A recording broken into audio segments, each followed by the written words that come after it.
बिस्मिल्लाहिर्रहमानिर्रहीम अस्सलाम वालेकुम। तो कैसे सब लोग, उम्मीद करती हूँ सब ठीक ठाक होंगे, अपने अपने घरों में खुशबाश होंगे। Welcome to my YouTube channel मज़े मज़े के खाने। तो आज की इस वीडियो में भी बहुत ही मज़ेदार सी रेसिपी बनने जा रही है।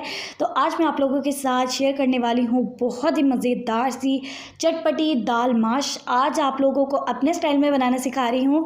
तो चलिए जी वीडियो को कर लेते हैं हम लोग स्टार्ट। लेकिन वीडियो को स्टार्ट करने से पहले आपने क्या करना है, जाइए जी जल्दी से चैनल को करिए सब्सक्राइब, इस वीडियो को करिए लाइक और शेयर अपनी फैमिली के साथ। तो जी चलिए जी अब करते हैं वीडियो को स्टार्ट। तो गाइज यहाँ पे मैंने ले ली है माश की दाल। इसको तकरीबन मैंने आधे घंटे से भिगो के रख दिया था। आप लोग 15 मिनट भी भिगो लेंगे ना तो वो भी आप लोगों के लिए ठीक रहेगा। ओके गाइज, अब इसमें जाएंगे 2 बड़े कटे हुए टमाटर जाएंगे, मैंने पहले से ही काट के रख लिए हैं। लहसुन और अदरक जाएगा। इसको ऐसे साबुत नहीं डालना गाइज। इसको जो है मैं इसका मसाला आप लोगों को बताऊंगी इसका किस तरह से बनाना है मसाला। और साथ में ही 5 से 6 हरी मिर्चें जो हैं वो आप लोगों ने ले लेनी है। और साथ में ही मैंने मीडियम साइज़ का कटा हुआ प्याज ले लिया है। आप लोग देख सकते हो किस तरह से मैंने इसको काट लिया है। और तमाम मसाले को रेडी करने के लिए मुझे किन किन चीज़ों की ज़रूरत है वो भी मैं आप लोगों को अभी बताती हूँ। काली मिर्च का पाउडर जाएगा ½ टेबल स्पून, 1 टेबल स्पून जाएगा लाल मिर्च का पाउडर, सूखा धनिया जाएगा ½ टेबल स्पून, हल्दी जाएगा इसमें ½ टेबल स्पून, नमक जाएगा इसमें हस्बे ज़रूरत या आप अपने टेस्ट के अकॉर्डिंग डाल सकते हैं। यहाँ पे मैंने ज़ीरा ले लिया है। ये भुना हुआ ज़ीरा नहीं है, ये सिंपल ज़ीरा है। और साथ में मैंने दालचीनी का एक टुकड़ा ले लिया है। और साथ में ही मैंने यहाँ पे कड़ी पत्ता ले लिए हैं, इसको तेज़पात भी बोलते हैं। हरा धनिया ले लेंगे और साथ में हम लोग ले लेंगे किन्नौर चिकन क्यूब। ये तो इस दाल की जो है वो जान है। हमारे ख़ानदान में ज़्यादातर यही इस्तेमाल की जाती है, तो मैं अपने स्टाइल में आप लोगों को बनाना सिखा रही हूँ। यहाँ पर मम्मा मेरी थोड़ी सी हेल्प कर रही हैं। और इसके अंदर जो है वो हम लोगों ने अदरक के 2 टुकड़े जो मैंने आप लोगों को दिखाए थे वो हम लोगों ने इसके अंदर ऐड कर दिए हैं। और जिस तरह से पुराने ज़माने में खाना बनता था, हमारे नाना अब्बू और नानो माशाल्लाह से वो सब कुकिंग का काम करते थे और बहुत अच्छा खाना बनाते थे। तो मेरी मम्मा ने उनसे सीखा है और मैं अपनी मम्मा से सीख रही हूँ। बहुत अच्छा खाना बनाती हैं। तो साथ में इसके जो है वो हम लोग हरी मिर्चें भी ऐड कर देंगे। पहले इसके अंदर जो आप लोगों ने लहसुन नहीं डालना, वरना वो उसका जो है वो एक अलग ही फ्लेवर आएगा। तो इस चीज़ का भी आप लोगों ने बहुत ज़्यादा ख्याल रखना है।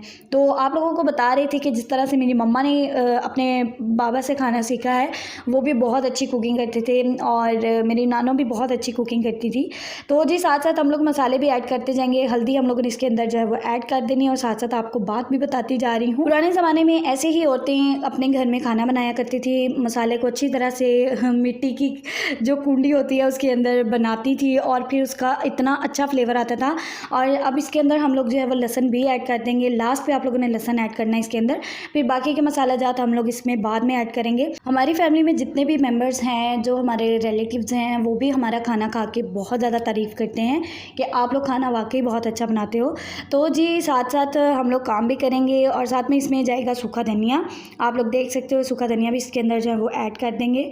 और साथ में इसके अंदर लाल मिर्च पाउडर है, वो भी हम लोग इसके अंदर जो है वो ऐड कर देंगे। साथ में इसके अंदर डाल देंगे काली मिर्च पाउडर ½ टेबल स्पून। नमक जाएगा इसमें हस्बे ज़रूरत, आप लोग कम या ज़्यादा कर सकते हैं अपने टेस्ट के अकॉर्डिंग, क्योंकि इसके अंदर क्यूब्स भी जाएगी, उसके अंदर भी नमक होता है। थोड़ा सा पानी ऐड करके इसको अच्छे से मम्मा मिक्स कर रही हैं। ओके जी, हमारा मसाला रेडी हो चुका है। ओके जी, अब 1 कप ऑयल ले लिया है मैंने। उसके अंदर मैं प्याज को हल्का सा लाइट ब्राउन कर लूँगी। तो आप लोगों को मैं साथ साथ दिखाती भी जाऊँगी कितना आप लोगों ने लाइट गोल्डन ब्राउन सा ही सिर्फ इसका कलर देना है। अब आप लोग देख सकते हैं कि इस तरह से इसका थोड़ा सा पिंक पिंक कलर सा हो चुका है। लेकिन अभी इसके अंदर कुछ भी नहीं ऐड करेंगे, अभी इसका कलर थोड़ा सा और चेंज करेंगे। फिर मैं आपको बताती हूँ कि इसके अंदर हम लोगों ने क्या क्या ऐड करना है। तो जी इसका कलर चेंज हो चुका है, आप लोग देख सकते हो हल्का सा पिंक टोन में भी आ रहा है और हल्का सा गोल्डन भी कलर आ रहा है। इसके अंदर हम लोग टमाटर ऐड कर देंगे और इसको अच्छे से हम लोग पहले सॉफ्ट कर लेंगे। जैसे हमारे टमाटर जो है वो थोड़े से सॉफ्ट हो जाएंगे, हम इसके अंदर जो बाकी के मसाला जाते हैं वो भी इसके अंदर जो है वो हम लोग ऐड कर देंगे। तो गाइस इसके अंदर हम लोगों ने थोड़ा सा पानी ऐड करना है, इसको अच्छे से हम लोगों ने मिक्स करना है ताकि टमाटर जो है वो अच्छे से यहाँ पर ही सॉफ्ट हो जाएँ। ओके गाइस, अब इसके अंदर मैं तेज़पात ऐड कर दूँगी और साथ में दालचीनी का एक टुकड़ा ऐड कर दूँगी और इसको अच्छे से हम लोगों ने मिक्स करना है। और साथ ही इसके अंदर जो है वो हम लोग चिकन क्यूब भी ऐड कर देंगे ताकि यहाँ पर ही इसका जो फ्लेवर है वो बहुत ज़्यादा अच्छा आ जाए। और इसको भी हम लोगों ने तकरीबन अच्छे से इसको मिक्स कर लेना है। थोड़ा थोड़ा सा पानी लगा के आप इसको सॉफ्ट करते जाएंगे टमाटर को, तो बहुत ही अच्छा जो है वो हमारा मसाला जो है वो रेडी हो जाएगा। तो जी गाइज़, अब जो मसाला हम लोगों ने रेडी किया था इसके अंदर हम लोग 1 टेबलस्पून हम लोग डाल देंगे। बाकी का मसाला बच गया था वो मैंने रख लिया है, क्योंकि मिर्च बहुत ज़्यादा तेज़ नहीं होनी चाहिए, इसमें थोड़ी सी लाइट मिर्च ही अच्छी लगेगी, तो फिर ही आपको थोड़ा सा टेस्ट आएगा। इसके बाद थोड़ा सा पानी लगाऊंगी और इसको अच्छी तरह से तकरीबन 15 से 20 मिनट के लिए आप लोगों ने मसाले को ठीक जी जान लगा के हम लोगों ने तकरीबन 15 मिनट के लिए इसको भूनना है आप लोगों ने। और इससे ये होगा कि आपकी हंडिया जो है वो बहुत ज़्यादा टेस्टी बनेगी, और एक तो मसाला भी बिल्कुल कच्चा नहीं रहेगा, बहुत ज़्यादा अच्छा बन जाएगा।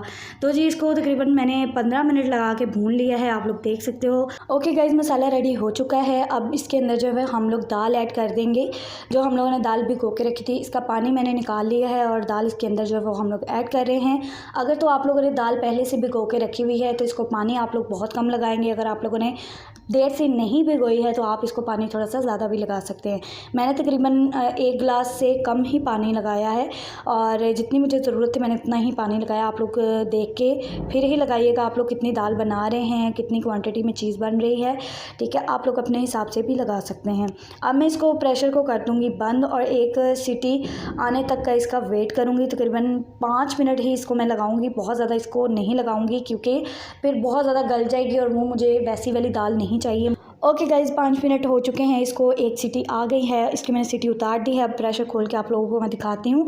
इसके अंदर थोड़ा सा पानी होगा, लेकिन ये ऐसे ही थोड़ा सा मैं इसको ड्राई कर लूँगी, और साथ में जैसे जैसे ये ड्राई होता जाएगा वैसे वैसे थोड़ा सा चम्मच से हिलाती जाऊँगी। और दाल जो है हमारी ऑलमोस्ट गल चुकी है।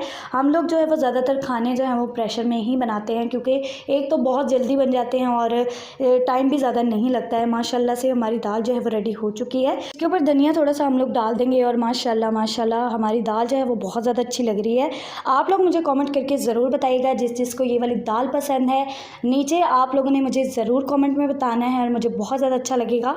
ओके गाइस, ज़ीरा इसके ऊपर थोड़ा सा क्रश करके मैंने डाल दिया है, आप लोग ये ज़रूर डालिएगा, इससे खुशबू बहुत ज़्यादा अच्छी आती है। माशाल्लाह माशाल्लाह हमारी दाल जो है वो रेडी हो चुकी है, और आई होप कि आपको आज की ये वाली वीडियो पसंद आई होगी। आप इसको रोटी के साथ भी खा सकते हैं, नान के साथ भी खा सकते हैं, कबीरी रोटी के साथ भी खा सकते हैं। तो बहुत ज़्यादा मज़े की बनी है। मैं थोड़ी सी आपको आगे करके दिखाती हूँ, ये बहुत ज़्यादा मज़े की बनी है। आप इसको ज़रूर ट्राई कीजिएगा, ऊपर लेमन डालिएगा, साथ में सैलेड रखिएगा, तो आप लोगों को भी बहुत ज़्यादा मज़ा आएगा। तो आई होप कि आपको ये वाली रेसिपी पसंद आई होगी। अगर आपको ये रेसिपी अच्छी लगी है, मेरे चैनल को लाइक शेयर एंड सब्सक्राइब ज़रूर करिएगा। तो मिलती हूँ मैं अपनी नेक्स्ट वीडियो में, तब तक के लिए अपना ढेर सारा ख्याल रखिएगा, और मुझे दुआओं में भी ज़रूर याद रखिएगा। तब तक के लिए टेक केयर एंड अल्लाह हाफिज़।